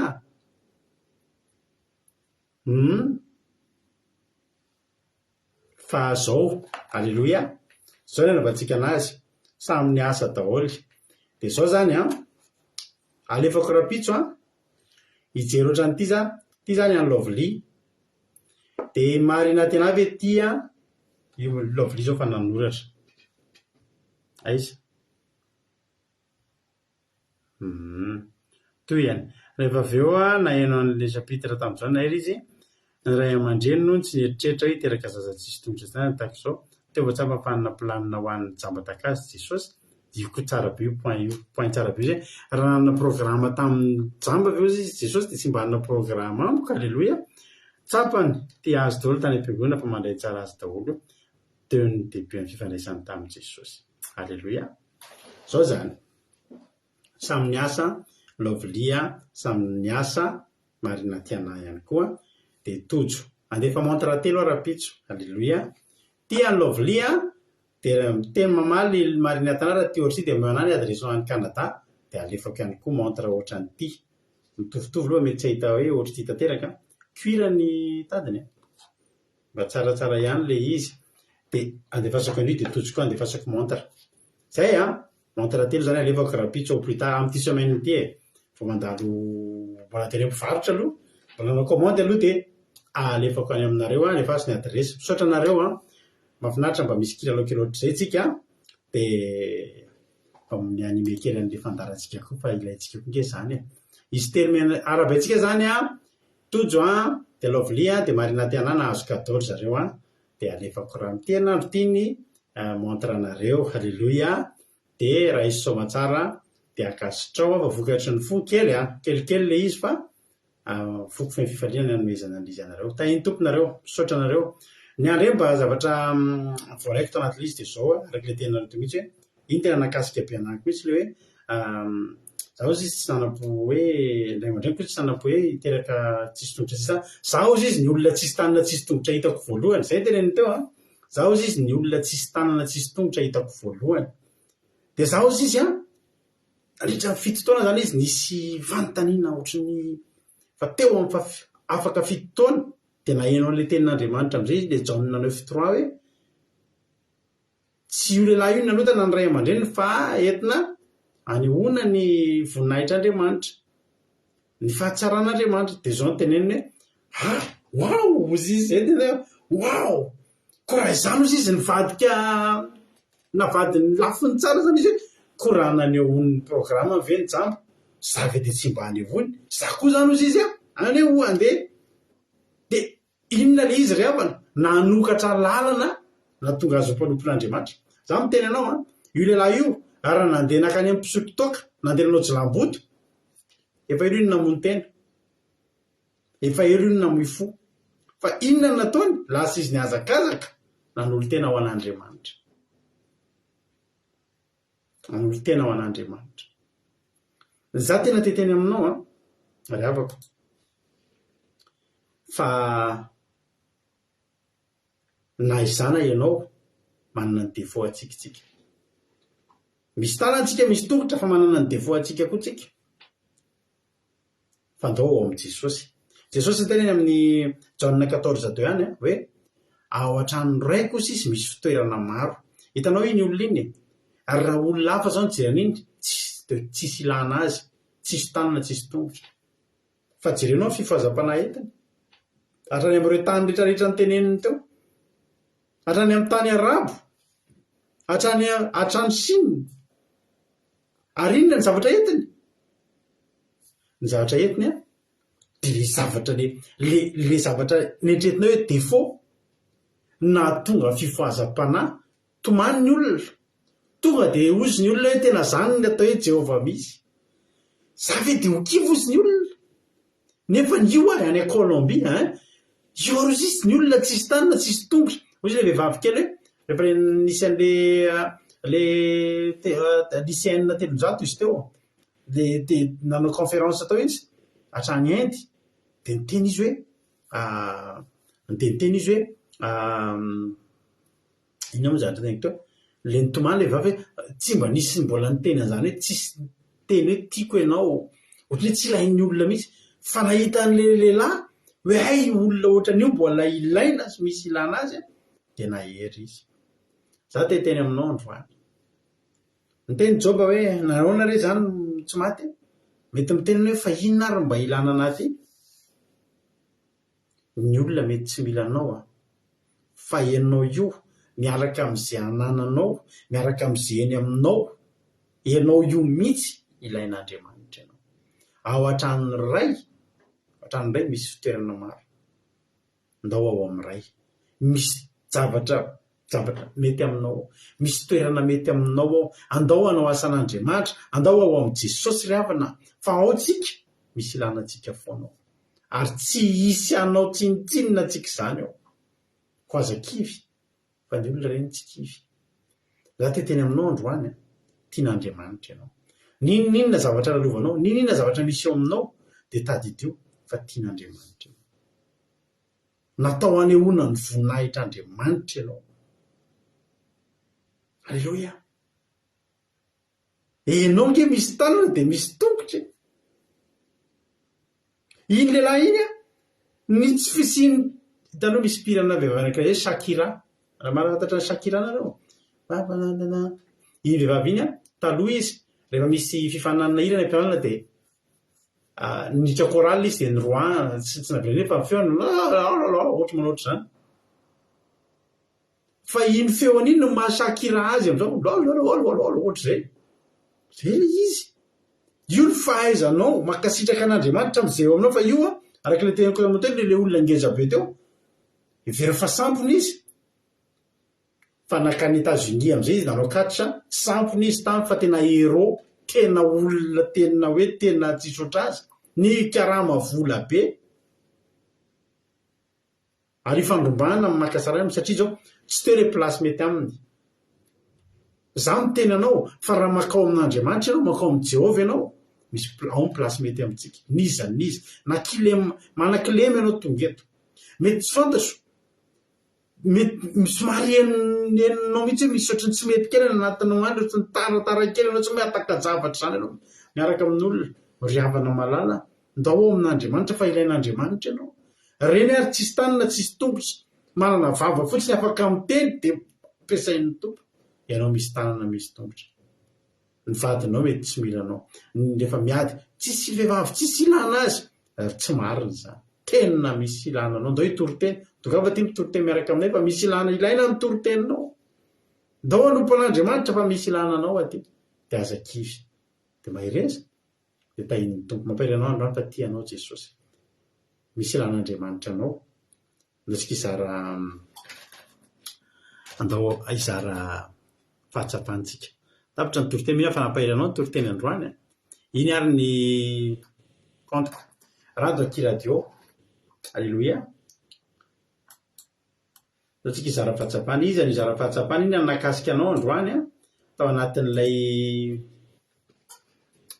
fandarana ataontsika tao anatin'ny toriteny. Inona ny nakasika anao, izay nakasika anao dia andaontsika afaka miantso nareo amin'izao fotoana izao dia mizara fahatsapana. Alléluia. Efa misy tafiditra ao andao dia mentsika fitenenana ary Zandry aina. Inona ary nakasika anao androany anao ny fitenenana iaina. Tahiti pastora dia tahitotsika rehetrarehetra makasitraka amin'ny fitenenana dia makasitraka nareo manadata amin'ny tompon-tenena mampahery be makasitraka zoko makarina mampahery be daholo na fijona vavolombelona na ny tantara kelin'ny pastorenika teo dia tena makasika koa dia le tsika rehetrarehetra dia mivolavana azy daholo fa ny toerana fotsiny indraindray tsy mety ohatran'ilay ohatra kelin'ilay vasy sy ilay ahidratsy teo ahidratsy dia mivolavana azy foana fa ny toeran-kafa dia mibary koa ilaina foana ny korontoeraka ary tena ireza daholo tsika rehetrarehetra na io eo aminao dia ilaina foana ianao fa aza kivy. Alleluia. Alleluia. Makasitraka ny Zandry aintsika tao anatin'izay fizarana fahatsapana. Ray minitra dia ray minitra moa izy teny ary izay misy ny atao hoe fizarana fahatsapana. Teny foy ahafahanao milaza ny zavatra izay nakasika anao tao anatin'ny toriteny. Halleluia. Ndao piditra ho lafa indray tsika. Efa ao indray zoklina anao ny fitenenana inona ary nazonao zaraina androany. Halleluia. Makasitraka ny pasitera nanome fitenenana dia makasitraka anareo manadata amin'ny toriteny mizarana androany fa tena makasika be. Miasa ny fizarana mba zaraiko dia tena le tantaran'ilay pasitera teo tena nakasika be mihitsy hoe marina mihitsy zany hoe ao amin'ny Jesosy tokoa dia zavatra ilainy amintsika ary manana anjara amin'ny Jesosy daholo tsika tsara hafa tokony hoe ho kivikivy na mandalo zavatra na miavaka amin'ny olona rehetrarehetra dia tena hoe hijoraka amin'ny farany fa miaraka Jesosy ary tena hoe vonana antsika foana dia makasitaka rehetra pasitera dia tahin'i Jesosy daholo tsika rehetrarehetra. Alleluia. Amen. Alleluia. Makasitraka indrindra any zoklinatsika tao anatin'izay fizarana fahatsapana izay. Izy manaraka ao mbola misy zaro ao tsy possible mihitsy hoe misy olona tsy zaro ao fa ndao mpandrotsika rahalahintsika Tojo Mikael nahazo kadao izy androany fa Amantaranandro nomena azy alefa any amin'ny herinandro ity dia teneno rehefa voaray alefa azy ny adresy Tojo sy Jesosy mandrakizay. Inona ny voarainao androany ary menanao ny fitenenana. Makasitraka pasitera mena mihitsy ny adresiko satria tondra moatray zao makany amin'ny pasika amin'ny pasitera amin'ny pasika. Alleluia. Tena nakasika le kilana koa na tena nakasika sy fiarahanao sy tonga dia vitivity kely dia anao zao dia ohatrao dia le fandamina satria le tohitsaina dia mampiasa rehetrarehetra koa tena mahakasika ny fandarantsika minina be tsy hoe isan'andro dia mitovy foana fa misy vaovakely sazany de tena nala zay tena nahakasika na hoe tena miaraka amintsika eto Andriamanitra de tena manao zay mamamby mifandaratsika misy fizarana kely misy nakasika be zao le tantara teo tantaran'ny pasteurany kely iny sy ny sisa de zay tena zavatra nahakasika na hoe velon'Andriamanitra be le fandarana de tainy Jesosy taholy tsika rehetra nakasika be. Alleluia. Mankasitraka indrindra tojo atahiny tompo de raisoa tongava zany tongava soa ny cadeau kely de kely fa mifofo fitiavana be mihitsy. Tandray antsika mbola piditra olona hafa. Alleluia. Nareo nge tokony mazoto mandray anjara rehefa misy zavatra ohatr'ireny mba andrisianareo androso azoto andray anjara nge reny zavatra rehetrreny.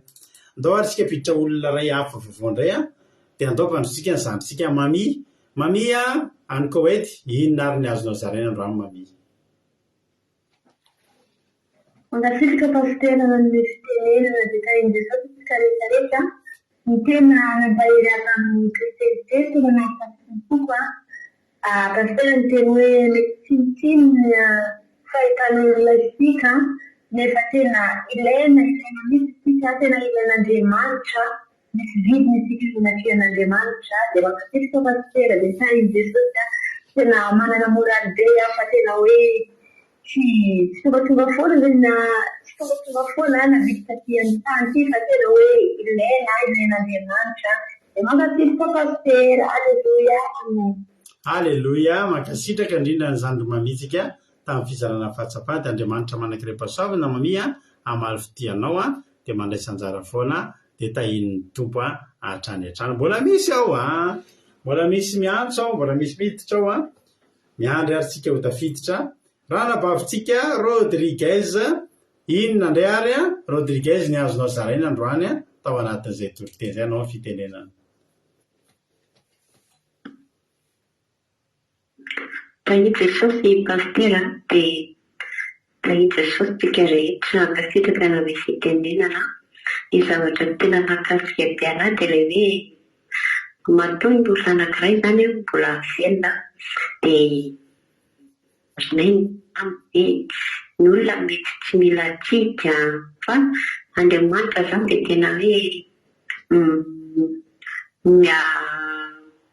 Andriamanitra zany tena mila tsika dia militsika zany tena hoe manatona an'Andriamanitra manao ny asan'Andriamanitra tsy tokony mikivitsika ao amin'Andriamanitra misy toerana tsara mety amintsika tsirairay avy dia tena hoe mampahery be mihitsy zany ary mampitombo hoe ay zany antom-pisitrika ity dia tena hoe zava-dehibe eo anatrehan'Andriamanitra dia tsy tokony ametraka izany fanontaniana izany intsony na hoe hametsy ny tenantsika intsony tsika satria Andriamanitra manana zavatra efa hoan'ny olona tsirairay avy dia tena nakasika be anahy pasitera dia mankasitraka indrindra tahin'i Jesosy. Alleluia.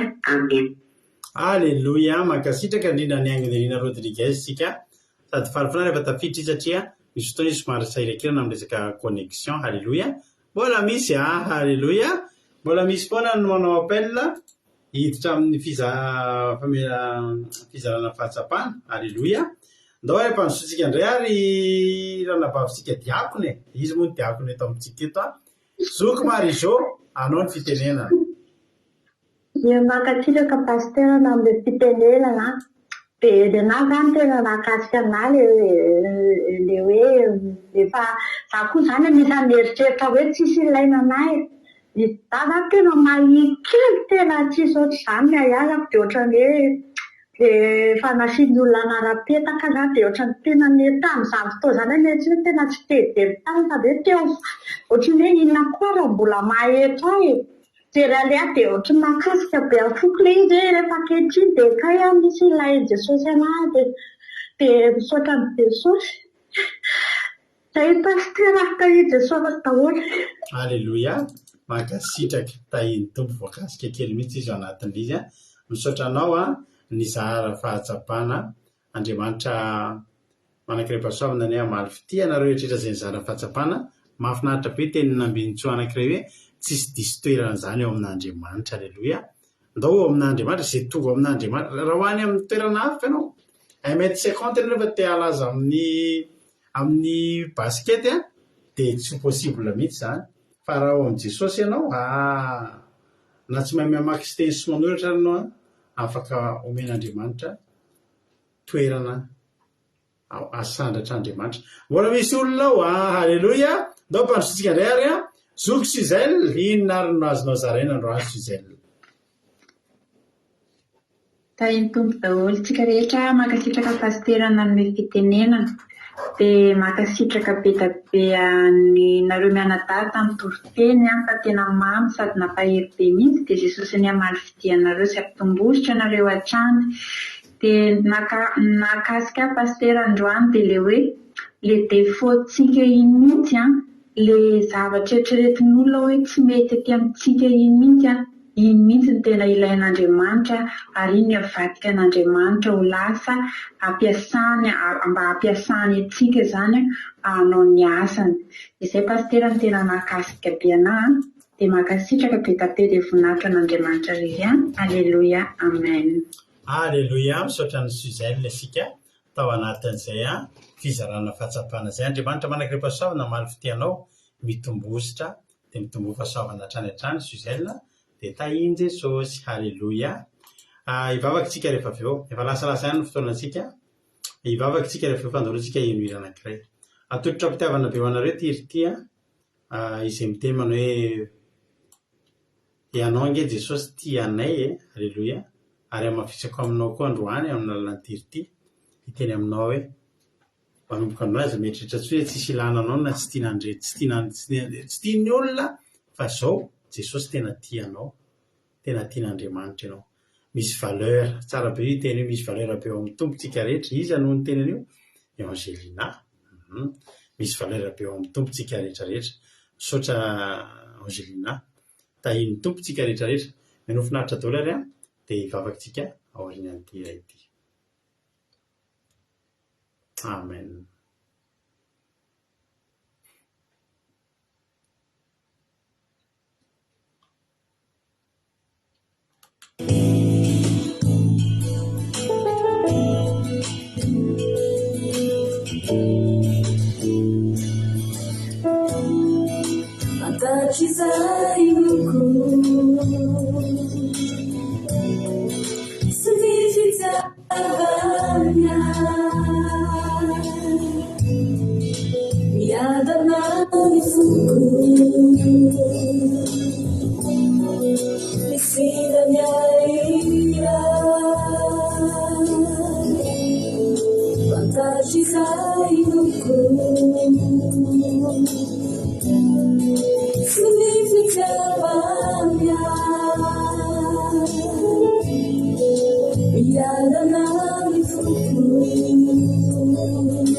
Maina Jesosy Tompo mbola tia anay tokoa ianao Tompo malalo sotranao zay deranao zay Jehovah-Andriamanitra ny amin'ny fitiavanao anay misaotra fa tena tsara ianao ary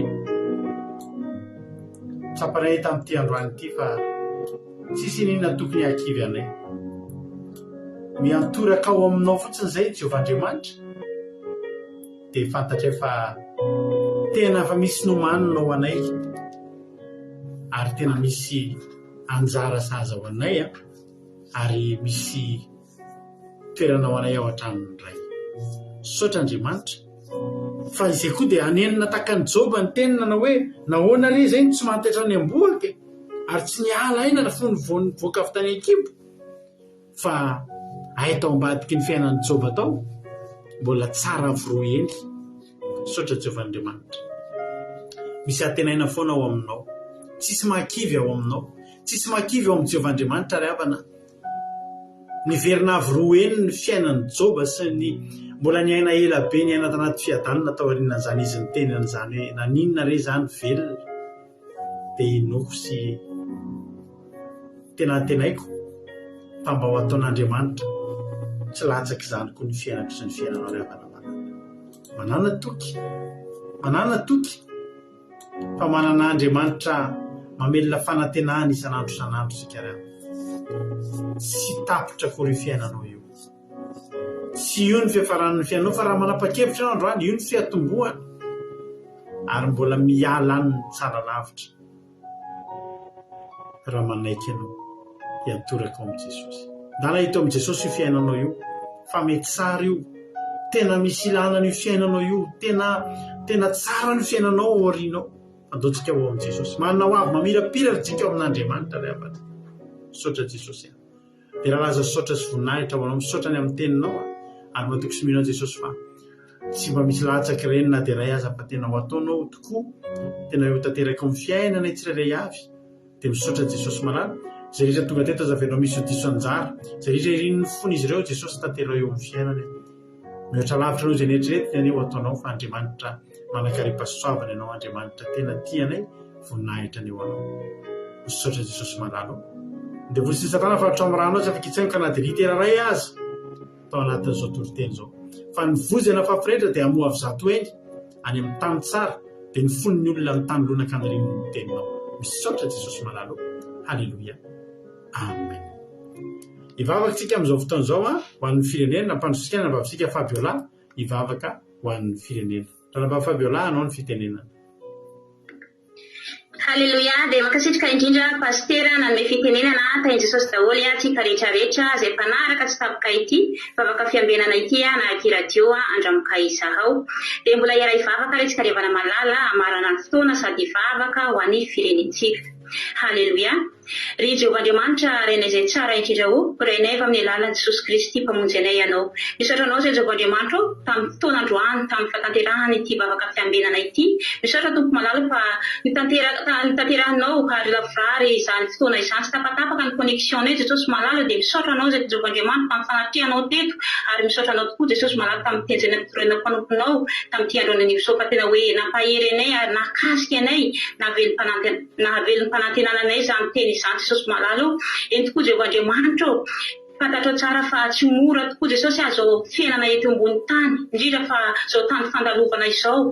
Indray zay Jesosy malala dia mahatsiaro fa tena hoe tsy mitsinina, mahatsiaro zay Jehovahandriamanitra dia tsisy ilavana azy fa androany Jesosy malala tsisy aminay rehetra Jesosy iteny tahaka ny Joba hoe nahoana re mbola nahoana re no tsy maty hatrany am-boky ary tsy niala aina fony tany Ekipo. Jesosy malala tsisy aminay rehetra Jesosy malala no iteny an'izany fa tena hoe ampaherezinao zay tsirairay avy satria tsisy diso toerana ao aminao Jesosy malala ao amin'ny orery ihany misy fanantenana Jesosy malala na ininona Jesosy malala zavatra zay mitanga eo amin'ny fiainanay tena hoe hanana fanantenana zay Jehovahandriamanitra na kilemena zay Jesosy malala na misy aminay rehetra tsisy tany tsisy tongotra Jesosy fa nefa mbola omena fanantenana misy anjara asa zay tena hoe fanomaninao anay Jesosy malala ary ndeha tokoa Jesosy malala tsisy tena hoe nanana zany teny izany hoe tena hoe tsisy ilavana azy indrindra fa za eto Jesosy malala tena matsapa izany tena atao amin'ny ampona koa Jesosy tena hoe tsinitsinina Jesosy tena hoe tsisy ilavana azy fa nefa androany ity fotoanan'io izao tena hoe angatahanazy ireo teny fampaherezana ary tena misaotra anao za Jesosy malala tena ho kidra tamin'ny fotoana izany satria nandalo tena hoe aditsaina Jesosy fa androany Jesosy malala tena hoe nomenao anjara asa Jesosy indrindra fa mampahery olona koa Jesosy tena hoe isaorako anao zany Jehovahandriamanitra izany teny fampanantenana zay nataonao zany Jesosy malala tena hoe velom-panantenana mandraka hariva ho aminao Jesosy fa dia isaorana ianao zany Jehovandriamanitro fantatra tsara fa ianao ilay malala ny hevitra izay heveranao anay hevitra fitoeram-piadanana faritry loza mba hananay fanantenana ny amin'ny farany ka dia isaotra tompo malalo zany teninao zany ary amin'izao fotoana izao koa tompo malalo dia tondram-bavaka ho an'ny firenenay tsy mba miafina aminao zany firenenay zany Jesosy anatin'ny fanitrana lalina anatin'ny fahotana Jesosy fantatrao tsara Jesosy malalo mahatonga zany fanitrana zany no ny fahotana ny firene ny vahoaka malagasy mibetsika ny vahoaka malagasy tena hoe manompo santy manao dra Jesosy malalo fandroany Jesosy malalo dia apetrako fenampelan-tananao anay zany firenenay zany ianao anentasy omba izy ireo ampahery izy ireo betsaka Jesosy malalo ny olona ao amin'ny firenenay tsy manakanopoanina tena hoe mahantra fandiran'ovana Jesosy azavela ho kivikivy sy ketraketraka izy ireo mba tsy efahana izy ireo amoy fo satria betsaka Jesosy malalo ny olona ao amin'ny firenenay tsy hita lalana izay tokony aleha kivy amin'ny fiainana satria sarotra tokoa ny fiainana betsaka ny mamoy fo fa androany Jesosy malalo ka sio zany fo ny vahoaka malagasy mba tsy hitra lalana zany famoizam-po zany satria zany tena hoe vaolana mora indrindra zany famoizam-po zany malala matsary fa tsinitsinina tsisy ilana azy Jesosy malalo ka erezy ny vahoaka malagasy Jesosy malalo zay mandalo ady sarotra zay matsiary fa tsinitsinina nao anay Jehovandriamanitro no andre andraikitra andre antanana izy ireo ampaherezinao mandrakariva satria ao aminao rery ihany misy fanantenana Jehovandriamanitro ka dia apetrako tena ampelan-tananao Jehovandriamanitro zany fiainany malagasy rehetrarehetra betsaka koa Jesosy malalo zao nandalo cyclone betsaka ny zavatra nirodana ny trano betsaka ny rano be ianao anay Jehovandriamanitro no tena hoe ampahery izy ireo Jesosy malalo mba tsy hirona amin'izany famoizam-po izany ampaherezy mandrakariva zay tsy manakanopoana Jesosy malalo ianao anay Jehovandriamanitro no hanome sakafo zay sahaza izy ireo ho an'izay tsy salama koa Jesosy malalo dia sitrano satria ao aminao rery ihany misy fanasitranana ianao ilay dokotera ambony dokotera Jesosy malalo ianao any ampahery ny vahoaka malagasy ka io ny firenenay mba hiala amin'ny ratsy mba tsy kivikivy Jesosy mankasitraka tompo malalo betsaka zay tsy voateny mivavaka raha hitanao fa mahasoa ny firenenay dia tanteraho amin'ny tsirairay avy ny zany Jehovandriamanitro mba voninahitra ny anaranao Jesosy satria nina zavatra zay mitranga sy misy dia mba hanehoana voninahitra ao zany Jehovandriamanitro mba tsy ho bisy fanantenana tsy ho bisy anjara zany firenenay zany fa ao aminao rery ihany misy fanantenana mandrakizay mankasitraka tompo malalo ary raha tory zay mity alina manginana izao Jesosy nianjelinao masina ny toby manodidina anay iambina anay mba ahafahanay hanana fanantenana koa raha fo maraina ao aminao fa dia misaotra tompo malalo halleluia amen halleluia mankasitraka rirandranavavitsika fabiolantsika tanatin'izay vavaka ho an'ny firenena mirehatra tsara mahafinaritra zay Andriamanitra manakaipa fahasoavana hoe maly fitianao dia